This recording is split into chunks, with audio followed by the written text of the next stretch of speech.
Good morning 12th class. This is your business studies lecture, chapter number 3, management and business environment. Now we have already studied about liberalization, structural measures जो थे, stabilization measures थे, liberalization we have studied about that जो economic reforms में changes आए थे. Now today we will study about privatization.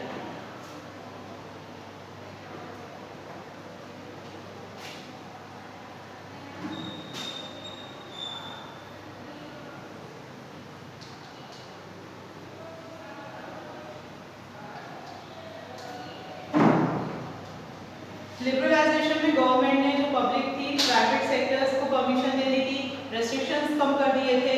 Now in privatisation means more emphasis is given to private sector. ज़्यादा से ज़्यादा एम्फेसिस किसे दिया जा रहा है? प्राइवेट सेक्टर्स को दिया जा रहा है. जो पब्लिक सेक्टर्स थे हमारे, उन पब्लिक सेक्टर्स पे इन्फ्लुएंस जो है वो कम दिया जा रहा है. बहुत सी गवर्नमेंट जो फर्म्स हैं वो मर्ज हो गई हैं प्राइवेट सेक्टर्स के साथ और वो अब काम कर रही हैं to increase the income of the country. Country की इनकम को इंक्रीज करने के लिए वो काम कर रही है. The main aim of privatization to allow the private sectors to run. Main M privatisation का ये है कि प्राइवेट सेक्टर को अलाउ कर रहे हैं कि अपनी इंडस्ट्रीज को आगे बढ़ाएं, मिनिमाइज करें रिजर्वेशन जो मेड फॉर पब्लिक सेक्टर के लिए जो रिजर्व कर दिया था कैपिटल, कितना कैपिटल पब्लिक सेक्टर में ही इन्वेस्ट करना है, वो कैपिटल का रिजर्वेशन को ज़्यादा कर दें. प्राइवेटाइजेशन में in other word implementation of the policy of denationalisation is called privatisation. और जो नई पॉलिसी है वो प्राइवेटाइजेशन की कि जो पब्लिक सेक्टर्स हैं उन्हें प्राइवेट फैक्ट्रीज या इंडस्ट्रीज के साथ मर्ज कर दिया जाए और पब्लिक को पूरी तरह से हर चीज़ की छूट दे दी जाए कि प्राइवेट इंडस्ट्रीज जो है वो बाहर की कंट्रीज के साथ डील करें या अपनी खुद की फर्म्स खोलें या कंट्री की इनकम को किसी भी तरह से इंक्रीज करें. Now the measures of privatization. Privatization adopted by the government of India are under denationalization. Denationalization में होता है जो भी प्रोडक्टिव एसेट्स हैं जिससे प्रोडक्शन हो रहा है वो सारे प्रोडक्टिव एसेट्स जो है उसको प्राइवेट कंपनीज को या प्राइवेट इंडस्ट्रीज को दे दिया गया, डीनेशनलाइज कर दिया गया. डिसइन्वेस्टमेंट जो भी इक्विटी कैपिटल है पब्लिक सेक्टर का वो प्राइवेट सेक्टर में कन्वर्ट कर दिया गया, प्राइवेट फर्म्स को दे दिया गया है. एंट्री ऑफ प्राइवेट सेक्टर्स, जो कुछ इंडस्ट्रीज ऐसी थी जिसे सिर्फ गवर्नमेंट ही ओपन कर सकती थी, उन इंडस्ट्रीज का वो वाली इंडस्ट्रीज जो है वो एंट्री हो गई है प्राइवेट सेक्टर की. वो फर्म्स जो है जो हमने इससे पहले पढ़ी थी कुछ फर्म्स, उस फर्म्स को प्राइवेट फर्म्स भी जो है वो अपने कोई भी इंडस्ट्रीज को ओपन कर सकती हैं. रेस्ट्रिक्शन और further expansion of public sector, जो पब्लिक सेक्टर को आगे एक्सपेंड करने के अंदर रेस्ट्रिक्शंस लगाए गए थे, कुछ रोक लगाई गई थी, वो रेस्ट्रिक्शंस को अब खत्म कर दिया गया है. अब पब्लिक सेक्टर कितना भी अपने बिजनेस को इजीली एक्सपेंड कर सकती है. Now concept of privatization on the one hand puts restriction on public sector and on the other hand provide various concession, relief, allowances, facilities, expansion of private sector. Privatisation से जो public sector है उनमें कुछ restrictions impose कर दिए गए और जो प्राइवेट सेक्टर्स हैं उनसे रेस्ट्रिक्शंस हटा दिए गए. उनको इजीली उनको पूरी छूट दे दी गई है. वो बिजनेसेस अपने हिसाब से स्टार्ट करें, उनको जिस फर्म के साथ मर्ज करना है मर्ज करें और जितना एक्सपेंड करना है एक्सपेंड करें. सारे रेस्ट्रिक्शंस प्राइवेट सेक्टर से हटा दिए गए हैं. That is known as privatisation. The next is globalisation.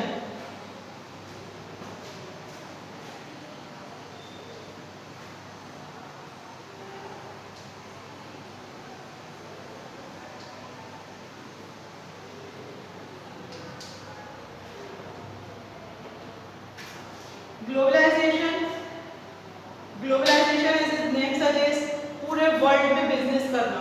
That is globalisation. पहले क्या हो रहा था, सिर्फ हमारी इंडियन कंट्रीज में बिजनेस हो रहा था या हम बाहर की कंट्रीज में जो हो रहा था उसको इंपोर्ट करवा रहे थे. बट नाउ ग्लोबलाइजेशन की परमिशन मिल गई. Means interaction among economies of the world in the field of trade, finance, production, technologies and investment. अब जो है पूरे वर्ल्ड के साथ कोई भी कंट्री किसी भी कंट्री के साथ ट्रेड कर सकती है, किसी भी बिजनेस में फॉरेन में इन्वेस्ट कर सकते हैं, प्रोडक्शन कर सकते हैं या टेक्नोलॉजीज जो है न्यू टेक्नोलॉजीज बाहर से इंपोर्ट करा के यूज़ कर सकते हैं या बाहर की किसी भी फर्म में इंडस्ट्री या किसी बिजनेस में इन्वेस्टमेंट कर सकते हैं।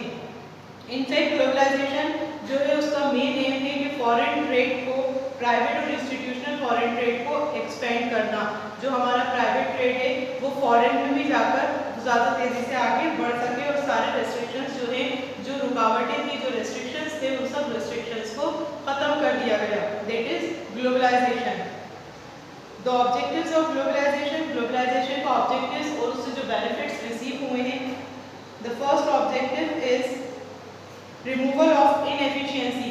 जो भी कोई बिजनेस कर रहे थे प्राइवेट सेक्टर्स पहले, तो बहुत सारे रेस्ट्रिक्शंस थे कि कितना पेडअप कैपिटल हो, पेडअप कैपिटल एक्सीड नहीं कर सकते, या कोई भी इस चीज़ कोई पर्टिकुलर फॉर्म्स बताती थी कि सिर्फ इन चीज़ की इंडस्ट्रीज प्राइवेटली अपने आप पर्सनली अपने ओपन कर सकते हैं।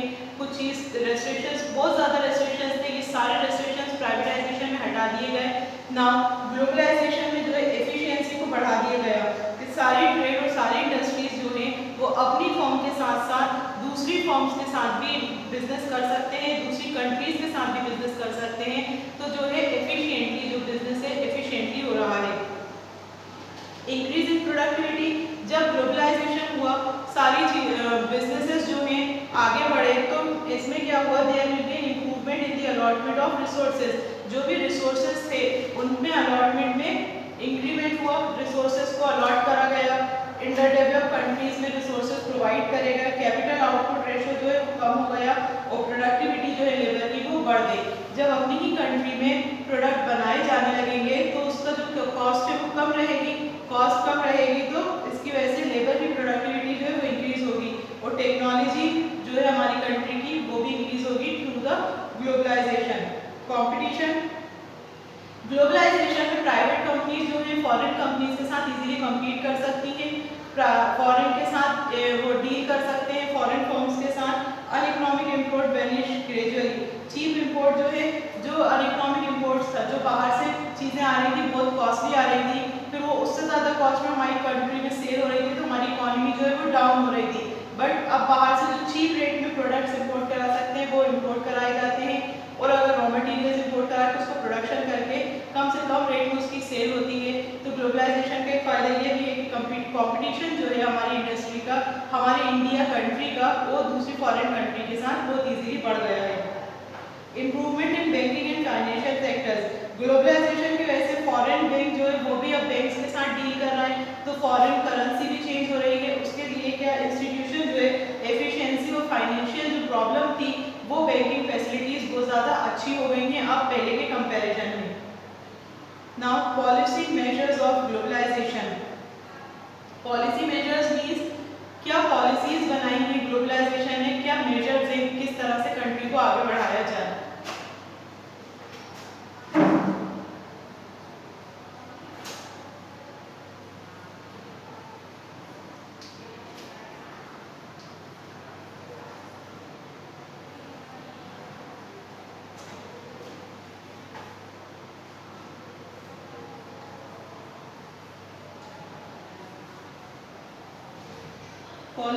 Policy measures of globalization.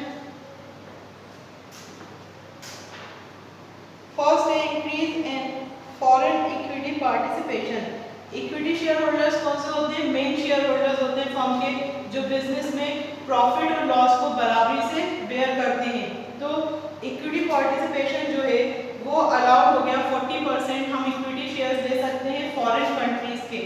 तो maximum limit of now it has been extended 51%। पहले जो इक्विटी कैपिटल था ग्लोबलाइजेशन में 40% शेयर्स बाहर की कंपनीज में ले सकती थी पब्लिक, अब वो ग्लोबलाइजेशन के थ्रू 51% हो गया है उसका रेट। गवर्नमेंट ने डिसाइड करा है to approve the foreign technical collaboration in high priority industries. Foreign technical collaboration जो हाई प्रायोरिटीज की इंडस्ट्रीज हैं वो फॉरेन इंडस्ट्रीज के साथ कोलैबोरेट हो सकती हैं, मिल सकती हैं, फॉरेन टेक्नीशियंस को हायर कर सकते हैं, जॉब पे रख सकते हैं। To allow experiment of domestic technology, और हमारी जो टेक्नोलॉजी है हम बाहर जाके जॉब कर सकते हैं, हमारे टेक्नीशियंस बाहर की फॉर्म्स में इंक्रीमेंट एफिशिएंसी में कर सकते हैं। एक पॉलिसी ये है। सेकेंड पॉलिसी है partial convertibility of rupee. Partial convertibility of rupee मतलब पहले जो रुपीज़ का कन्वर्जन होता था वो बैंक्स में आते थे पैसे, बैंक के थ्रू फिर उसको रुपीज़ में कन्वर्ट करके मिलते थे। लेकिन अब क्या है, अब आप डायरेक्टली अपने रुपीज़ को कन्वर्ट कर सकते हैं। सपोज हमारी कंट्री से कोई अगर बाहर की कंट्री में, फॉरेन कंट्री में जॉब कर रहा है तो उसे डॉलर्स मिलेंगे वहाँ। अब वो डॉलर्स को इंडिया में अपने किसी के यहाँ से भेजेगा तो उसको रुपीज़ में कन्वर्ट होके मिलेगा। तो इजीली जो है सर्विसेज और गुड्स को आप कन्वर्ट कर सकते हैं एक्सचेंज में, कोई भी करेंसी में, कोई भी करेंसी को रुपीज़ में कन्वर्ट कर सकते हैं। बट उसमें ये रेस्ट्रिक्शन ये है कि जब भी कोई कन्वर्जन होगा या एक्सचेंज होगा फॉरेन करेंसी का किसी भी करेंसी के साथ रुपीज़ में या किसी भी करेंसी में, तो आप गुड्स या सर्विसेज ही कन्वर्ट कर सकते हैं। आप कोई फॉरेन प्रॉपर्टी परचेज नहीं कर सकते अपने इंडियन रुपीज़ से। अगर आप इंडियन रुपीज़ से वहाँ पर सर्विस या किसी फॉरेनर को आपने सर्विस दी है तो आप इंडियन रुपीज़ में पेमेंट कर रहे हैं, वो अपने कभी भी फॉरेन करेंसी में कन्वर्ट कर सकता है। तो पार्शियल कन्वर्टिबिलिटी, जो कन्वर्टिबिलिटी है रुपीज़ की, वो इजीली किसी भी करेंसी में कन्वर्ट हो सकती है। Then the third one is long trade policy. Government of India has decided to remove quantitative restrictions on import. Government ने, इंडिया की गवर्नमेंट ने डिसाइड करा है जो क्वांटिटी के ऊपर, इंपोर्ट्स की क्वांटिटी के ऊपर रेस्ट्रिक्शंस लगे थे, उन रेस्ट्रिक्शंस को हटा दिया जाए। It was apprehended that India's import will increase and adversely affect the domestic. India के इंपोर्ट बढ़ रहे हैं तो डोमेस्टिक इंडस्ट्रीज पे इफेक्ट पड़ रहा है, बाहर की चीज़ें ज़्यादा सेल हो रही हैं, हमारी डोमेस्टिक चीज़ें सेल नहीं हो रही। तो उनका ये डाउट था कि हमारी पावर ऐसी होना चाहिए कि इंडिया में जो इंपोर्ट्स है वो कम करे जाए, इंडिया से ऐसे प्रोडक्ट्स बनाए जाए जिसका एक्सपोर्ट ज़्यादा से ज़्यादा हो। तो फॉरेन करेंसी में हमारी कंट्री में एक्सचेंज मिलेगा, अमाउंट मिलेगा। तो ग्लोबलाइजेशन की एक पॉलिसी ये भी है। Then reduction tariffs. Government of India has reduced the maximum rate of custom duty. पहले कस्टम ड्यूटी जब भी कोई चीज़ इंपोर्ट होती थी तो उस पर कस्टम ड्यूटी लगती थी जो 250% था उस क्वांटिटी के ऊपर, जिसको अब रिड्यूस करके 40% कर दिया है गवर्नमेंट ने। तो इससे क्या हो रहा है कि इंडियन मैन्युफैक्चरर जो है अच्छी से अच्छी क्वालिटी का गुड्स जो है प्रोडक्ट बना रहे हैं, तो उसके लिए प्रोडक्ट रॉ मटेरियल बाहर से इंपोर्ट भी करवा लेते हैं and reduce the cost of production. और उससे क्या हो रही है, कॉस्ट ऑफ प्रोडक्शन जो है कम हो जाती है क्योंकि कस्टम ड्यूटी कम लग रहा है। सो इसमें क्या है, पब्लिक सेक्टर, दूसरे इससे हमारी जो कॉम्पिटिटिव पावर है इंडियन गुड्स का हाई क्वालिटी लो कॉस्ट पे सेल हो रहा है, तो कंपटीशन जो है फॉरेन कंट्रीज के साथ इजीली बहुत अच्छा चल रहा है। Now other matters, restrict the sphere of public sectors. Public sectors के जो स्पेयर्स थे, जो गवर्नमेंट जो बिजनेसेस चला रही थी उसमें रेस्ट्रिक्शंस हो गए। डिसइन्वेस्टमेंट, इक्विटी कैपिटल में इन्वेस्टमेंट जो है वो ज़्यादा हो गया। बेसिक पब्लिक सेक्टर्स जो हमारी गवर्नमेंट, कुछ बिजनेस, कुछ इंडस्ट्रीज ऐसी थी जो गवर्नमेंट सही तरीके से नहीं चला पा रही थी, अब उनको प्राइवेट बिजनेस के ऊपर हैंडओवर कर दिया, तो अब वो बिजनेस सेक्टर जो है वो बहुत अच्छे से चल रहे हैं। To adopt the policy of denationalisation to provide more autonomy public sector unit. Denationalisation की पॉलिसी को एडॉप्ट करा है और उसके बाद मोर ऑटोनॉमी प्रोवाइड करी है पब्लिक सेक्टर में। Reduce the rationalised rate of tax. Income tax में रेट्स को बहुत ज़्यादा कम कर दिया, जिससे हमारी प्राइवेट सेक्टर जो है वो इजीली आगे बढ़ रही है, एक्सपेंड हो रही है और फॉरेन के साथ बिजनेस भी बहुत अच्छा चल रहा है। This is known as globalisation. And the last reform is modernisation.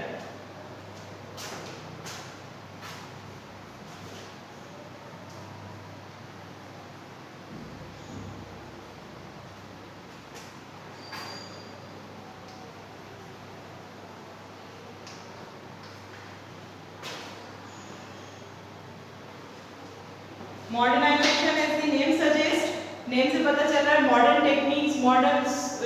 Techniques को अप्लाई करना, मॉडर्न चीज़ों का यूज़ करना।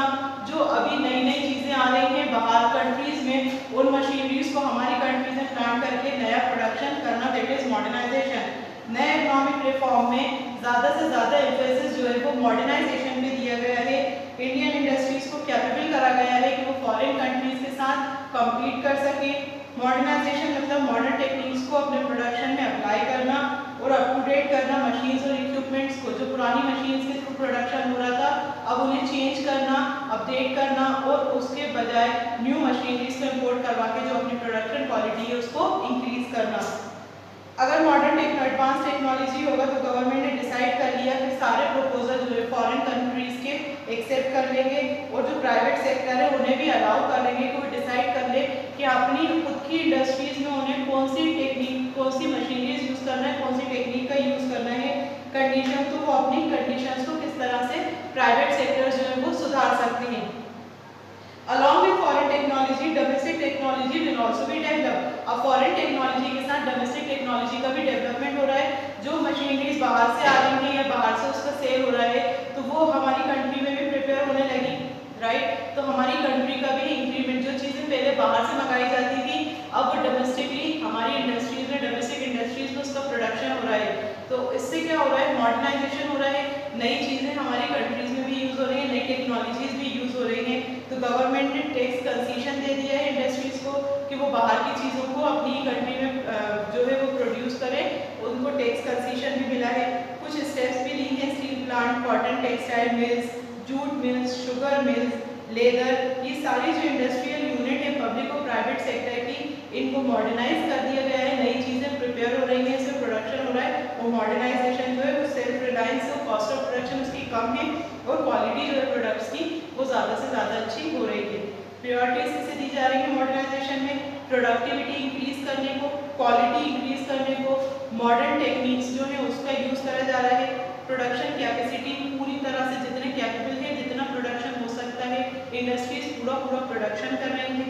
To reduce the fiscal deficit, जो पुराने डेफिसिट थे, जो लॉसेस थे, उनको कम करा जा रहा है।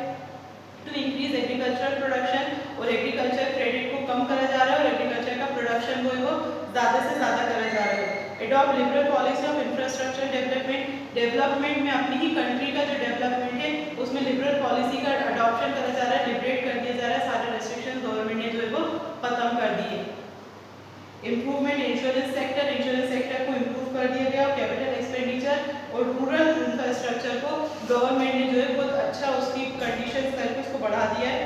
To implement the value added tax completely, और जो टैक्स है, वैल्यू एडेड टैक्स है, वेट है, उसमें इंक्रीमेंट कर दिया गया है। So these are the economic reforms, liberalisation, privatisation, globalisation and modernisation. Now the managerial response to change in business environment.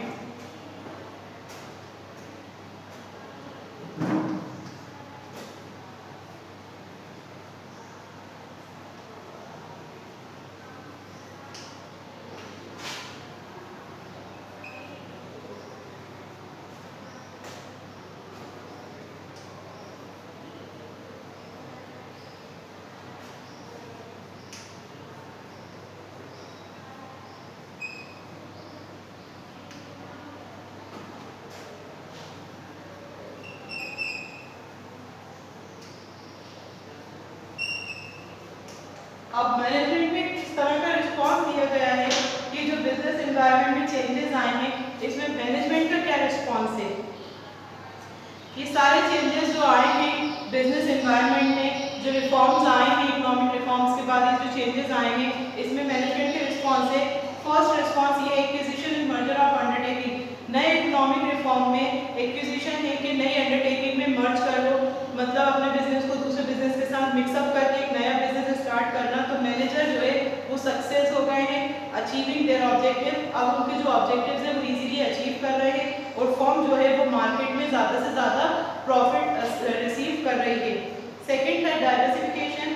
नए इकोनॉमिक रिफॉर्म में दिया गया है कि बिजनेस हाउसेस डाइवर्सिफिकेशन, अपने प्रोडक्ट को डाइवर्सिफाई करके उसका नया प्रोडक्शन करा जाए। कंसोलिडेशन ऑफ मल्टीनेशनल कंपनीज, जो मल्टीनेशनल कंपनीज थी, मल्टीनेशनल कंपनीज जो कई तरह के प्रोडक्ट बना रही थी, ज्वाइंट स्टॉक कंपनीज थी, 2-3 कंपनीज मर्ज होकर बिजनेस कर रही थी, तो इन पॉलिसीज में मल्टीनेशनल कंपनीज को इंटर हो गए, वो सेक्टर्स इंडियन इकोनॉमी के सेक्टर में इंटर हो गया, मतलब इंडिया की इकोनॉमी उनसे बहुत ज़्यादा इफेक्टिव हो गई है, पहले से वो कंपेयर उसका ज़्यादा हो रहा है। ब्रांड बिल्डिंग, नए इकोनॉमिक रिफॉर्म के थ्रू जो हमारी इंडस्ट्रीज हैं, डोमेस्टिक इंडस्ट्रीज हैं, वो ब्रांडेड आइटम्स भी प्रोड्यूस करने लगी हैं, तो हमारी कंट्री का ब्रांड बिल्डिंग हो गया बहुत ज़्यादा, कंसेप्टिव एक्सटेंड बहुत ज़्यादा एक्सटेंड हो गया है।